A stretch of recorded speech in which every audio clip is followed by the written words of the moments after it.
This video is presented by Western and Southern Financial Group, a game plan for your financial future. Every great team starts with a strong foundation, and your future should too. With life insurance built like a championship roster, Western and Southern helps protect what matters most so you can focus on winning today while planning for tomorrow. Whether you're just starting out your journey, building your dynasty, or ready to retire like a champion, Western and Southern has the right play for your life stage. Visit westernsouthern.com to get your free life insurance quote today. Western and Southern, built to win.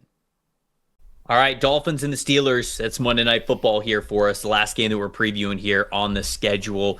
You want to talk about the Dolphins or the Steelers for this matchup? Let's go with the Dolphins offense here. And look, as always, they have two goals in this offense. They want to run to the outside, and they want to rack up yards after catch in the passing game, and they lead the league in the percentage of screens that they run in their passing game. So here's the two stats I have for you. 5.4 yards per carry on runs that go off tackle, anything. You've mentioned the outside zone. You've mentioned all the pin pole concepts that they run and everything they do just to get to the edges with speed constantly. It's the core of Mike McDaniel's run game. And then 6.5 yards after catch per completion, 6 in the NFL. Now, those are actually both numbers since week 8. So they've won 5 out of their last 6 games. That is in that stretch where they have played well. 5th in off tackle yards per carry and 6th in yards after catch per completion. All right. The Steelers in that same stretch, 5 yards per carry allowed off tackle. You remember all the runs that James Cook was bouncing outside on them against Buffalo. It's been a problem for several weeks.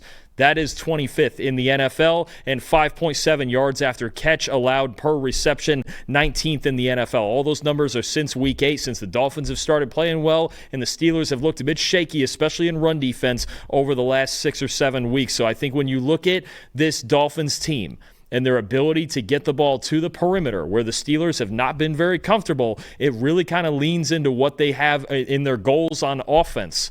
Get it to the perimeter. Devon Achane, Jalen Waddle, Malik Washington, Jalen Wright, if he's getting involved now as well. That's what they want to do, is use their speed on the perimeter, and Pittsburgh does not, at least in their front 7, they don't have, I think, a ton of speed and a great ability to move laterally on the field, especially in the box. So I think it could be a problem. If the Dolphins can accomplish their usual goals, they could have success. They could go into Pittsburgh and win this football game.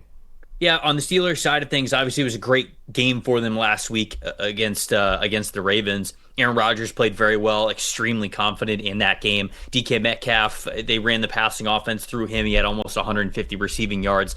One of the matchups that I'm looking forward to in this game is which cornerback for Miami is able to match up with DK Metcalf, because that's priority number 1. If you can't stop him, then you're giving the Steelers a chance to score enough points to win the football game. But that'll be on, I think, Juju Brents or Rasul Douglas, because they're physically built that way. You know, like Jack Jones, I don't think you're going to want him matched up against DK Metcalf, even though he's playing well, and I think he's the highest coverage grade player that the Dolphins have. You're not going to want that. So I think it's going to be a matchup of those two guys going up against DK Metcalf. Can they slow him down and really limit that passing offense? But then to supplement that, Dalton, I didn't realize this, but after looking this up, 94 targets to running backs this year. That is the second most in the NFL that the Steelers have to Kenneth Gainwell and Jaylen Warren. So they are very comfortable and consistent with getting the football in their running backs' hands in the passing game. Now, on the Dolphins side of things, Jordan Brooks, Terrell Dodson, both of their linebackers have a coverage grade below 50 on the season. So that's something to look out for here in this game, is how do the Miami Dolphins handle the running backs in the passing game? Because that is, with Aaron Rodgers not wanting to have the ball for a long time, if you get through it all, if there's quick pressure, a lot of times they are the safety valve, and he's very comfortable going to those guys, and they've racked up a lot of receptions. They've racked up a lot of receiving yards because of it, and that was the same last week as it has been throughout the season.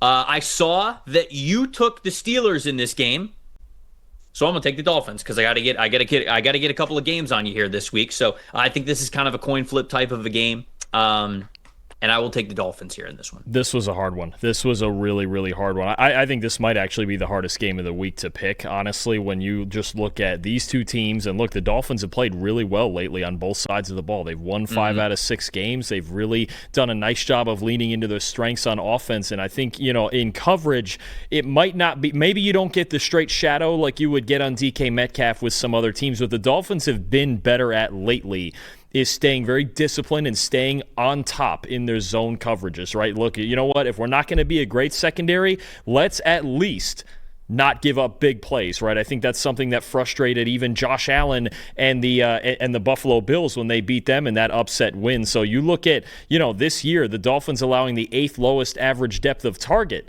in the passing game because they're just going, you know what, beat us underneath. Please, beat us with 8 or 9 plays instead of just 1 or 2 explosive plays over the top. That was the problem the Ravens had last week with Metcalf is they tried to go press man early in the game. That did not work. He beat him over the top. Aaron Rodgers made the throws. I think they're going to want to make Rodgers be patient in this game. That's been what's working against the Steelers. Don't just give them explosive plays when you don't have to. Tough one, though, and it's going to be an even colder weather than Miami played in last week. I think the Steelers defense really, they understand they have an opportunity here to stay out in front of the Ravens. I think it's going to be a tough football game. It's going to be a defensive football game again in the cold like we're about to see a lot of in December. Give me Pittsburgh 20-17, but I could really see this going either way.